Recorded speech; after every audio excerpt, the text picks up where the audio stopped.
Hi everyone, Alex Fink here. Today we'll talk about over-the-counter testosterone. Does it exist? Where do you get it? And what it is.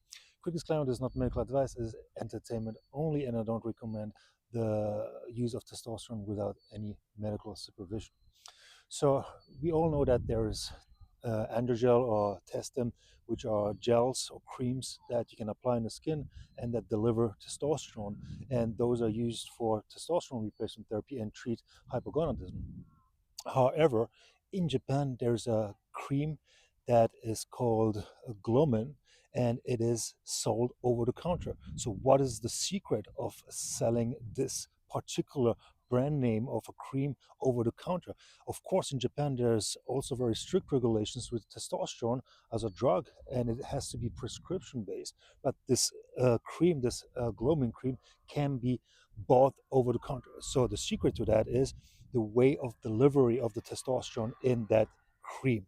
Okay, androgel and testim, etc., have enhancing absorption enhancing compound in them, so that we absorb more of the testosterone that is in the gel. However, the Gloamin, the over-the-counter cream that you can buy in Japan in the pharmacy, does not have these enhancing properties. So the absorption rate is much lower than androgel or testim. As a matter of fact, it might be even less than 10% of the testosterone that is in the cream.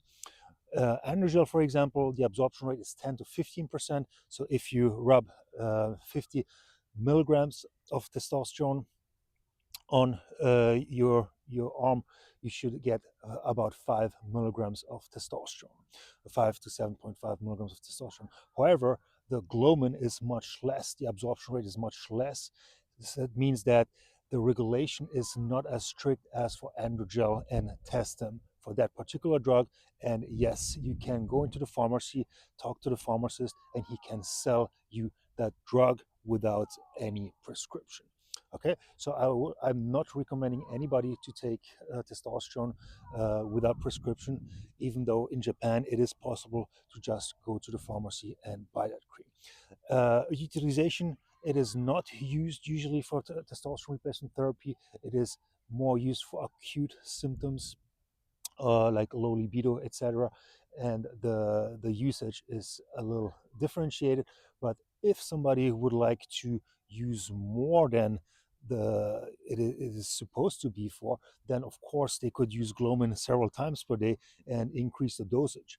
However, the absorption rate, as I mentioned, through the skin is limited, and you might not be able to have super high dosages such as seen when you inject testosterone. Okay, so for somebody who wants to use it as a PED, that Gloamin cream, which is only 1% testosterone and the absorption rate is very low, might not be the way to go, and it shouldn't be used in that way. All right, I hope you liked the video, and please let me know what you think in the comments down below. Thank you for watching.